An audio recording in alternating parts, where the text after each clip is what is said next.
qui l'empêchait de venir vers moi, c'était plutôt la peur de s'ouvrir à moi. Il y a une différence entre choisir de partager et se sentir obligé de partager des choses pour prouver qu'on s'aime. Elle n'appréciait pas forcément la manière que j'avais de parler cru.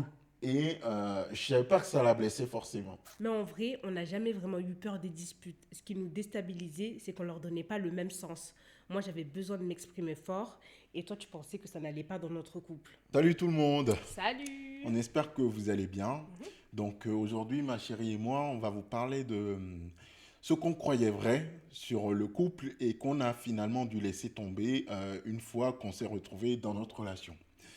Ce qu'on croyait vrai parce qu'on l'a vu dans les films ou parce que notre entourage nous insufflait cette idée que c'est comme ça que ça se passait. Mais la vie, c'est pas une comédie romantique.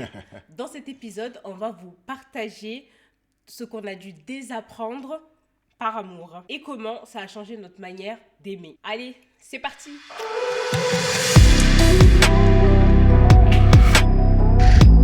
Alors, croyance numéro 1, si c'est la bonne, ça doit être facile. Eh oui.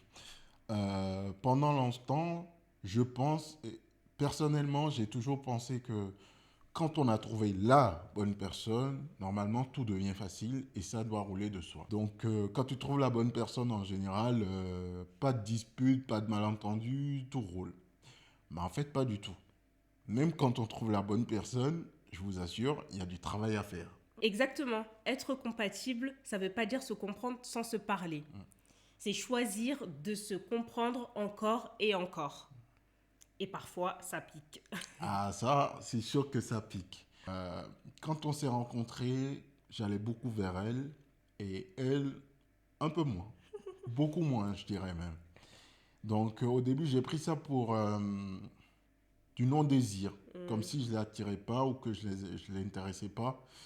Et donc, j'en avais un petit peu marre d'être toujours celui qui fait le premier pas la plupart du temps pour les discussions, pour à peu près tout, et de l'avoir toujours en retrait comme si tout ça la laissait un peu indifférent.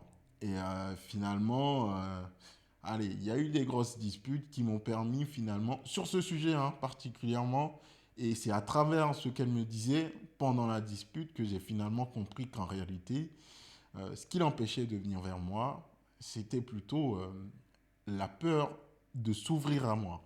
Elle voulait garder, on va dire, une part de sécurité, ne pas trop s'ouvrir à moi, je ne sais pas pour quelle raison. Et en fait, c'est justement pour ça qu'elle ne venait pas du tout vers moi. Et donc, à partir de ce moment, j'ai fait l'effort de la rassurer, de reparler du sujet constamment, encore et encore, jusqu'à ce qu'elle lâche prise et qu'elle décide finalement de s'ouvrir à moi. Et croyez-moi, à ce moment-là, après toutes ces disputes, qu'elle a commencé à s'ouvrir à moi, qu'elle m'appelle de manière spontanée pour me parler de ce qui lui arrivait dans la journée.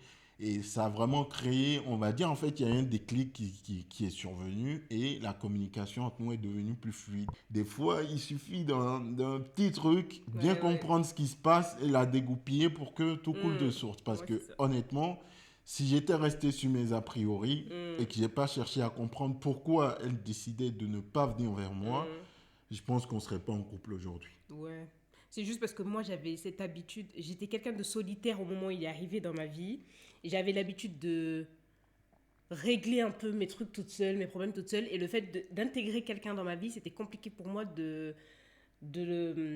comment dire, de lui demander des choses ou d'aller vers lui, de lui raconter mes journées parce que j'avais eu l'habitude en fait de mes journées solitaires et tout. Et j'ai eu du mal en fait à aller vers lui, à faire des... Mais ça s'est fait petit à petit. Oui, donc s'il y a une leçon à en tirer, justement, en dehors de... C'est vraiment, des fois, soyez patient. C'est peut-être la bonne personne, mais il y a encore un petit travail à faire pour débloquer les bons paramètres. Ouais. Donc vraiment, Il faut se parler. il faut se parler, soyez patient et suivez votre intuition, suivez votre intuition. Et ne faites pas comme moi si vous avez un problème ou vous avez du mal à aller vers l'autre ou peu importe le problème, parlez-en. Tout à Parlez fait. directement à votre partenaire. N'attendez pas à ce que ça prenne.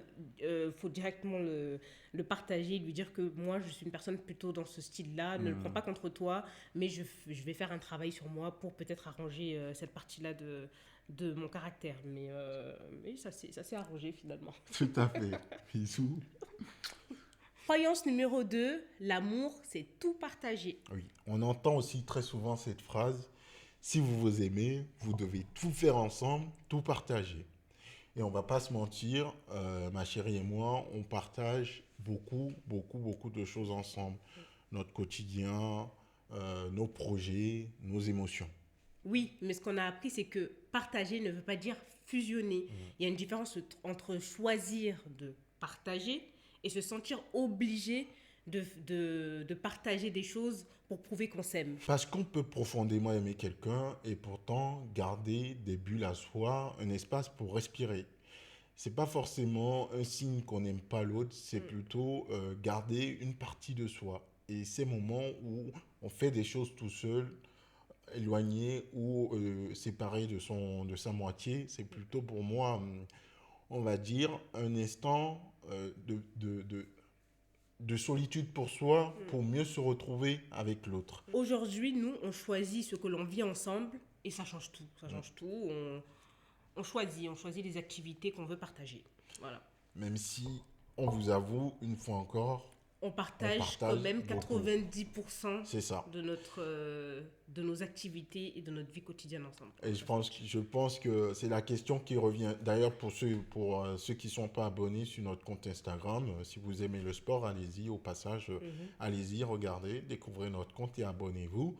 La question qui revient souvent de nos abonnés sur Instagram, c'est comment vous faites pour être aussi complice. La question de la complicité. Et oui, c'est vrai qu'on ne va pas se mentir, nous, on partage vraiment beaucoup ensemble. Si vous me voyez quelque part, on est ensemble. il y a des chances que ma chérie soit là. Son pied, mon pied. Non, mais on va dire qu'on ne se force pas. Voilà, c'est juste qu'on est souvent ensemble. C'est venu tout seul, on partage beaucoup de choses ensemble, mais on ne s'est pas forcé. Non. Voilà, c'est pas forcé. N'empêche que je garde encore aujourd'hui mon petit espace à moi. Quand elle me voit rentrer ou être en train de jouer aux échecs, c'est 1, 2, 3. Il y a certaines choses, quand elle me voit les faire, d'emblée, elle sait déjà que là, j'ai besoin d'être seule. Et elle vient pas m'embêter avec. Et puis, elle aussi, des fois, quand je la vois dans un certain état ou en train de faire certaines choses, je sais que là, elle a besoin d'être dans son espace. Donc, en définitive, c'est une question de choix. Voilà. Si vous vous sentez bien de faire la chose avec votre moitié, allez-y, faites-le. Mais par contre, ne jamais se sentir obligé de devoir faire une activité avec sa moitié pour lui prouver ou pour prouver à qui que ce soit qu'on s'aime. Des fois, ça arrive. On se force à faire une activité avec son partenaire parce qu'on a envie de lui faire plaisir. Mais il ne faut pas que ça soit une habitude. Une fois en passant, on peut l'accompagner pour lui faire plaisir. Mais si c'est vraiment quelque chose qui ne te plaît pas, tu peux le faire plaisir quelquefois, mais pas tous les jours non plus. Voilà. Alors, troisième croyance, il faut deviner ce que l'autre ressent. Franchement, moi, en amour, je pensais qu'il devait deviner en fait ce que je ressentais. Alors que des fois, il peut pas savoir ce que je ressens, donc il faut se le dire clairement. Parce que sinon, l'autre va pas le deviner. Exemple type, je peux vous dire, elle souhaitait qu'on sorte plus souvent. Ce qui n'était pas dans ma manière de faire les choses, parce que moi, je ne suis pas trop en activité extérieure, je ne sors pas souvent comme ça, ce n'est pas dans mes habitudes. Il est plutôt casanier. Et en plus, elle n'appréciait pas forcément la manière que j'avais de parler cru. Elle appréciait bien qu'on se dise les vérités, qu'on se dise les choses, mais pas de la manière dont je l'ai amené. C'était vraiment très maladroit et très cru. Je parle en général sans filtre. Et je ne savais pas que ça la blessait forcément. Et elle le prenait personnellement pour elle, alors que pas du tout, vous voyez. Et il a fallu qu'elle me le dise clairement, que j'aime pas quand tu parles comme ça en fait. C'est vrai que tu me dis une vérité, mais c'est pas pour autant que tu dois me le dire de la manière dont tu me le dis. Et depuis ce moment-là, je me suis dit, très bien, je peux toujours continuer à lui parler, on peut rester transparent, mais je peux pas tout lui dire n'importe comment. Il y a une manière d'amener les choses quand on se respecte, on respecte sa moitié. Il y a une manière quand même d'amener les choses. Et donc, depuis ce temps-là, j'essaye bah, c'est pas encore parfait aujourd'hui, mais j'essaye quand même de savoir à ramener les choses en évitant d'être trop brut, de les dire n'importe comment. Et on essaye de faire aussi des activités ensemble en extérieur, même si la cadence n'est pas encore celle qu'elle souhaiterait jusqu'aujourd'hui. Oui, donc voilà, au début, on avait du mal à se dire les choses. Par exemple, même pour les sorties, je savais pas trop comment lui dire que, voilà, j'avais envie de faire un peu plus de choses à l'extérieur. Mais après, voilà, je lui ai dit clairement les choses. Ça l'a peut-être un petit peu fait chier au début, même pour sa manière de venir me dire les choses. Surtout pour sa manière de venir faire les... Enfin, surtout pour sa manière de venir me dire les choses. Pour les sorties, il a compris, il a pas trop... voilà, il a bien pris. Mais pour sa manière de ramener les choses, il comprenait pas vraiment pourquoi je lui faisais cette reproche-là. Parce que pour lui, c'était normal. Alors que Voilà. pour moi, non. Et petit à petit, on a réussi à se mettre d'accord. Et puis maintenant, ça va beaucoup mieux. Croyance numéro 4 et la dernière, on doit vivre les disputes de la même façon. Eh oui, on pensait que un couple solide, en fait, devait réagir de la même façon face aux disputes, s'énerver pour la même chose, se taire pour la même chose et faire la paix de la même manière. Mais en vrai, on n'a jamais vraiment eu peur des disputes. Ce qui nous déstabilisait, c'est qu'on leur donnait pas le même sens. Moi, j'avais besoin de m'exprimer fort et toi, tu pensais que ça n'allait pas dans notre couple. Tout à fait. Pour moi, si on se dispute, c'est plutôt un signe de crise, c'est un signe que tout allait mal entre nous, qu'il y a un truc qui va pas. Alors que pour toi, au contraire, c'était plutôt un moment, en fait, une opportunité pour se vider, clarifier les choses et puis passer à autre chose, en tirer des leçons. Oui, donc on a dû désapprendre l'idée qu'un couple sain gère les disputes de la même manière. Oui, effectivement. Aujourd'hui, on essaye simplement de comprendre comment l'autre vit le conflit de son côté. On ne peut pas forcément changer qui on est en soi, mais on peut toujours apprendre comment l'autre appréhende les choses pour mieux se rejoindre ensuite et gérer concrètement la dispute. En conclusion, on peut dire que l'amour, c'est pas quelque chose de figé. Au contraire, c'est quelque chose de vivant, ça évolue. Et parfois, je dis bien parfois, ça fait tomber des illusions. Et vous, qu'est-ce que vous avez dû désapprendre en amour? On serait très curieux de lire vos expériences en commentaire. Eh oui.